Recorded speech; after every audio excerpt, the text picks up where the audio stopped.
Estamos de volta, daqui a pouco Adriano Silva, direto de Toronto, no Canadá, mas antes eu gostaria de falar para vocês da nossa playlist.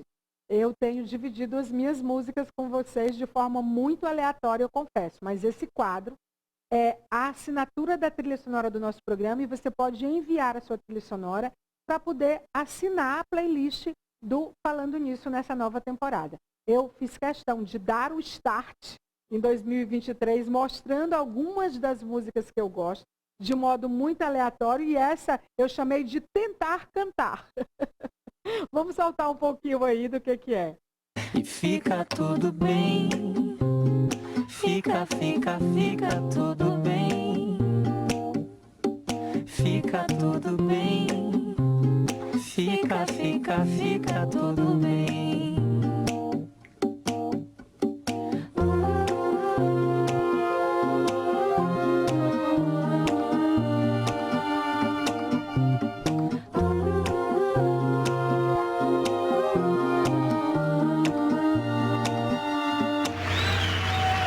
Eu sei que vou te amar com toda a minha vida, vou te amar em cada despedida, vou te amar desesperadamente. Eu sei que vou te amar. Quem não conhece Virina Chique, botou uma boutique para a vida melhorar. Pedro Caroço, filho de Zé Fagamela, passa o dia na esquina. Mas do outro estilo, a versão original também é incrível, porque essa música é muito divertida. É uma música que é considerada um clássico da música brasileira, né? E tem várias versões, muita gente gravou, fez releituras, muito legal. Então são as músicas que eu escuto, que eu gosto e que eu cantarolo na minha casa, no meu trabalho, né? Mas eu não aconselho você a me ouvir cantar não, viu? Tem uma longa estrada aí. Olha, a nossa cartela Conexões, como que você faz para encontrar a gente, além do programa, de segunda a sexta, às 10h30 da noite, aqui pela Rede Meio Norte, com exibição para vários canais, abertos e fechados pelo Brasil e com muita convergência digital do Grupo Meio Norte de Comunicação. Nosso Instagram é Falando Nisso MN, o nosso canal no YouTube Falando Nisso Meio Norte e o nosso blog Abrigo de Memórias é falandonisso.meionorte.com, tá certo? Então, fica colado na gente sempre. Como eu falei ainda há pouco na abertura do programa, a gente vai ter a alegria de fazer uma entrevista com o Adriano Silva, que eu já disse que vai falar com a gente direto de Toronto, no Canadá. Já falei para vocês a autoridade dele quando o assunto é inovação, né? E a propriedade com que ele fala sobre isso. Ele trabalha com isso há muito tempo, ele tem uma plataforma muito legal chamada Draft, D-R-A-F-T Mudo, que é muito importante que você olhe para você ver histórias que são inspiradoras, possíveis e começaram das formas mais diversas possíveis. Então, com a gente agora, direto lá de Toronto, Adriano Silva. Bom, como a gente falou no começo do programa, eu tenho a alegria de conversar hoje com o Adriano Silva, ele está falando direto de Toronto, no Canadá. Eu já apresentei o Adriano para vocês, ele é uma autoridade construída e sempre em construção quando se trata de inovação. Quando a gente estava conversando, o Adriano trocou um pouco uma ideia comigo da gente falar do aspecto da inovação em nível global, né? Porque tem muita gente, Adriano, falando de inovação, mas pouca gente, na verdade, sendo inovador de fato. E você termina fazendo com o teu trabalho um mapa dessas iniciativas e desses projetos e pode nos atualizar quem realmente está sendo inovador por quê? E antes de você responder, queria agradecer o teu tempo, a tua presença. É muito bacana você ter disponibilizado essa agenda para a gente, para conversar sobre um assunto tão relevante, ainda mais aí no terceiro ano da terceira década do século XXI. Bem-vindo. Muito obrigado, Maia. Muito obrigado pela oportunidade, pelo convite. Eu realmente acredito que a inovação ela é muito menos um departamento na empresa, né? É muito menos um cargo ou um curso que você vai fazer, e ela é muito mais uma atitude diante da vida, né? As pessoas, elas inovam elas têm que desenvolver na vida profissional e, por que não, também na sua vida particular, fora do trabalho, esse espírito inovador. O que define esse espírito inovador?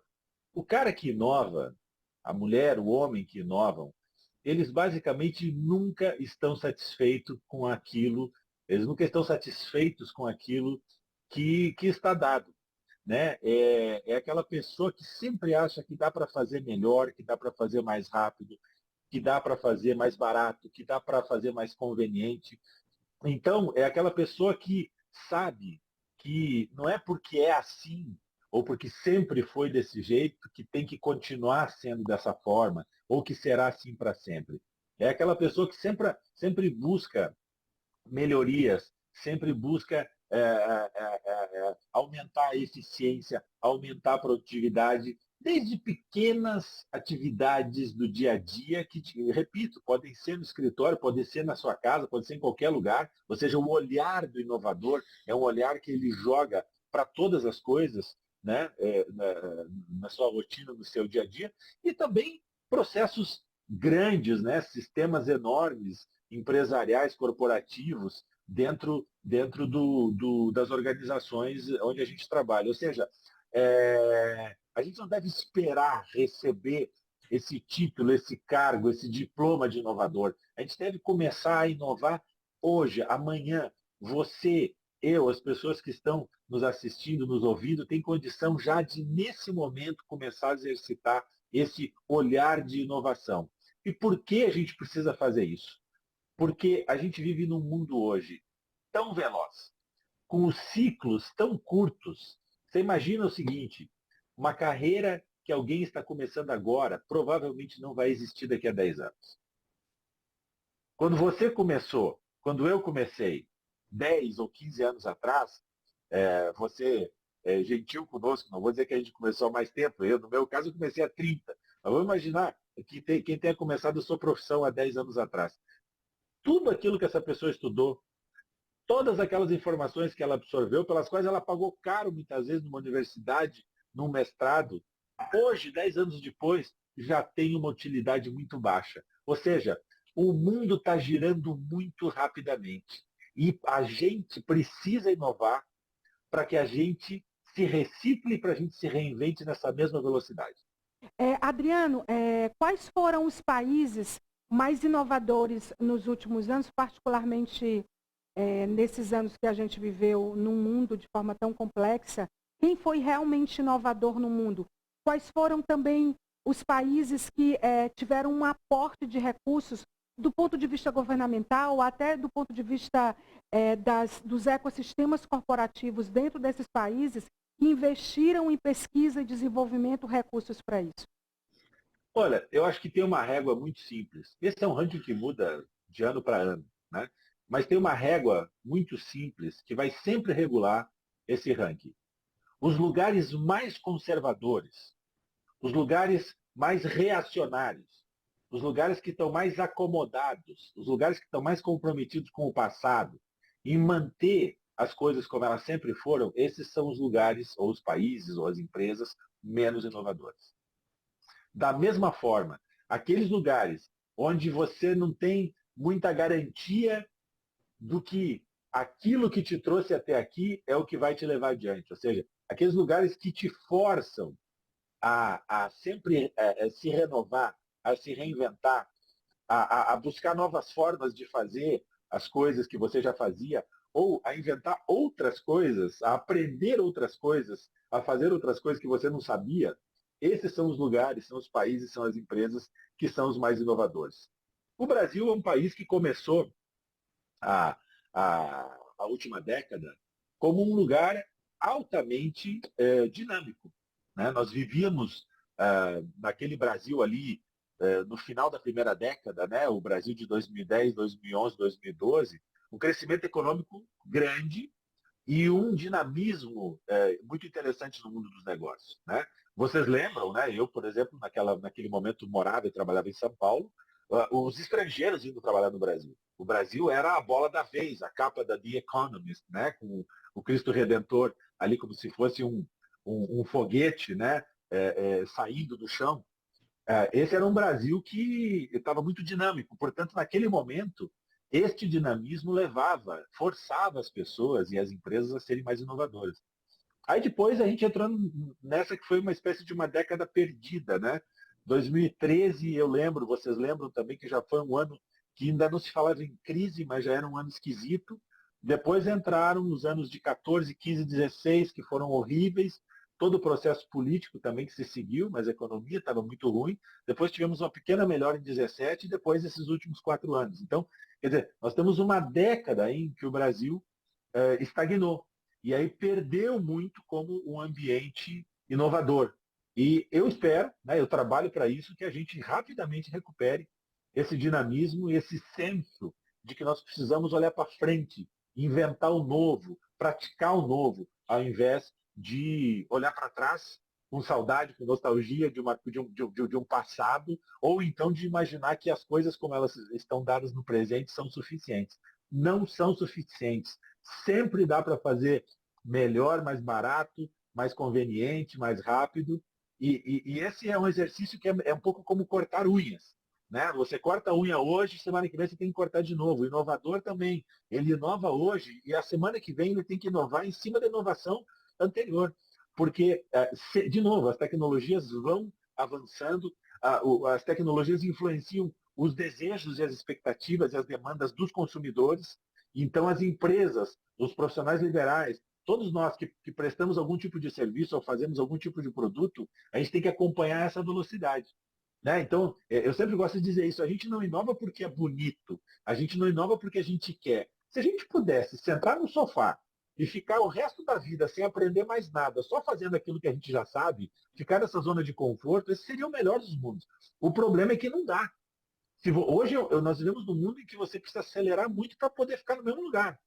Se você para, você retrocede. Então, essa é a situação que a gente vive. E eu gosto sempre de dizer também, não tome isso apenas pelo lado da ansiedade, ou do medo, ou do receio que esse cenário possa lhe colocar como profissional ou como empresário. Mas veja pelo lado bom, pelo lado do copo meio cheio, que é o tanto de possibilidades criativas, espetaculares que esse cenário abre para você se tornar um profissional melhor, para você se tornar um empreendedor melhor, para você se tornar uma pessoa melhor, mais aberta, mais conectada com o futuro, expressando quem você é ou quem você deseja ser no mundo do trabalho e fora dele também.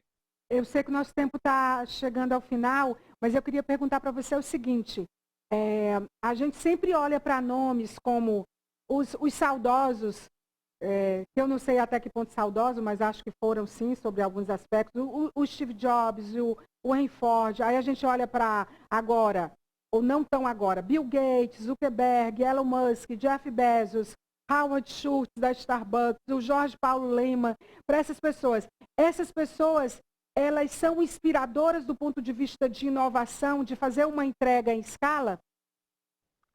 Sim, com certeza, todos esses nomes são muito importantes, ou foram muito importantes.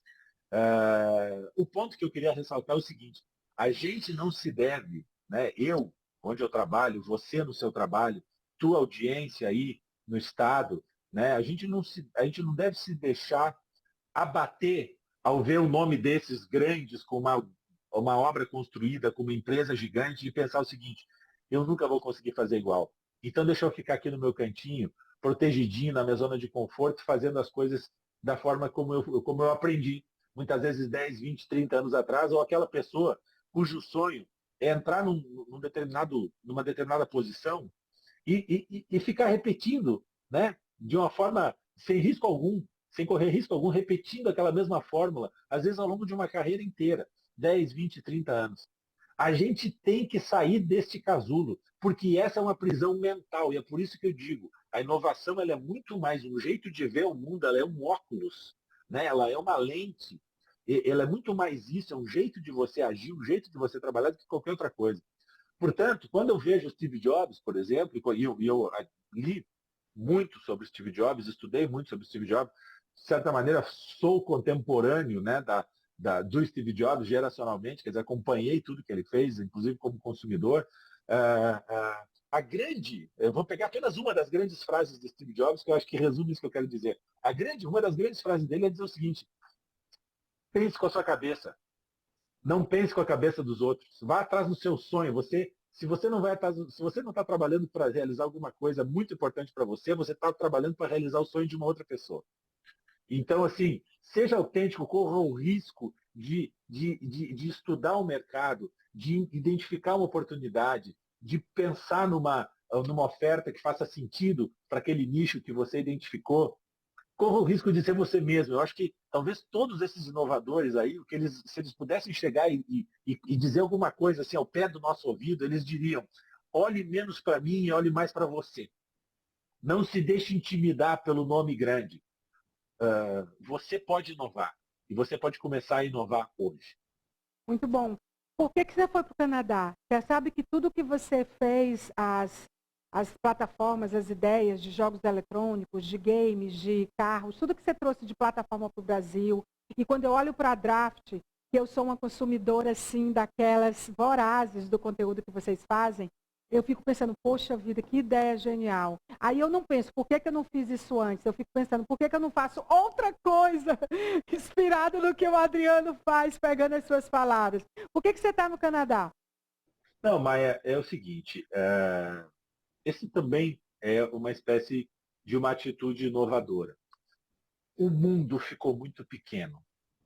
Então, hoje, especialmente com o que aconteceu conosco durante a pandemia, né? Veja que a gente está conversando aqui de uma forma absolutamente tranquila, sem nenhum tipo de fricção. E nós estamos, nesse momento, Você está em Teresina? Estou em Teresina. Então, Teresina, nós devemos estar aqui a uns 10 mil quilômetros de distância Por aí. um do outro. E é como se você estivesse aqui na sala ao lado, como se eu estivesse aí no seu estúdio. Então, o mundo hoje está muito pequeno. Então, eu resolvi fazer esse experimento, né? Essa coisa que eu fico falando para as pessoas, né? Sai do sofá, vai experimentar, vai buscar fazer de um jeito novo. Eu resolvi ter essa experiência de morar em Toronto e trabalhar em São Paulo. Então, eu não saí do Brasil. Eu vim para o Canadá. Eu moro aqui desde 2019, já estou completando, portanto, aí 4 anos, agora na metade do ano completarei 4 anos, mas eu nunca deixei de trabalhar, de atuar no Brasil. Tenho 3 empresas ativas no Brasil, continuo com meu CPF, meu CPF absolutamente ativo, né? Minha pátria, o lugar onde eu trabalho.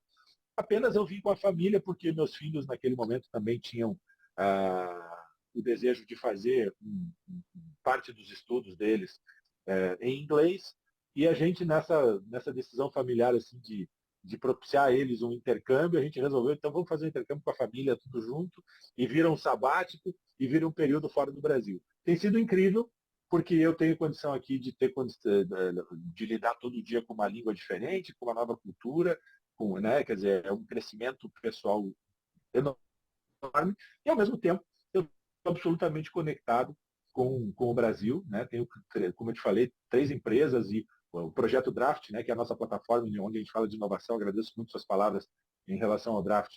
Tá mais forte, mais firme do que nunca.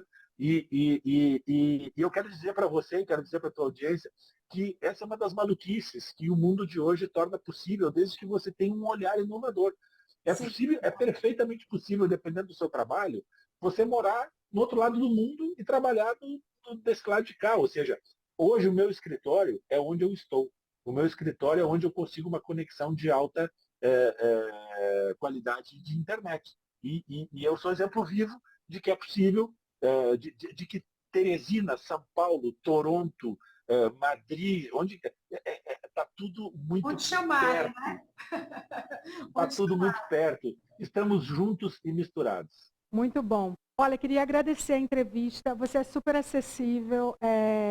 Você, pessoalmente, e nesse contato, nesse relacionamento digital e profissional, você é exatamente o que você mostra na tua plataforma. Você tem uma coerência, um alinhamento com os teus valores, no que você acredita que é realmente demais.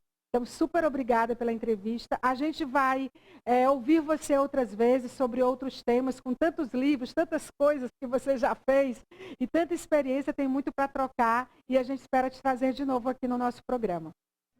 Maia, quem sabe você, nesse mundo de coisas absolutamente inovadoras e cibernéticas, quem sabe a gente não arma um encontro físico e presencial.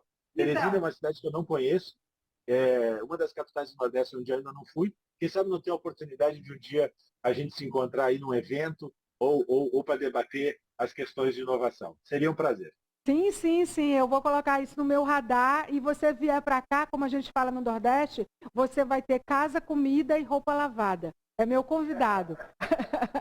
Tá bom? Obrigado, viu? Obrigada, Adriano. Um abraço, querido. Tchau. Obrigada pela entrevista.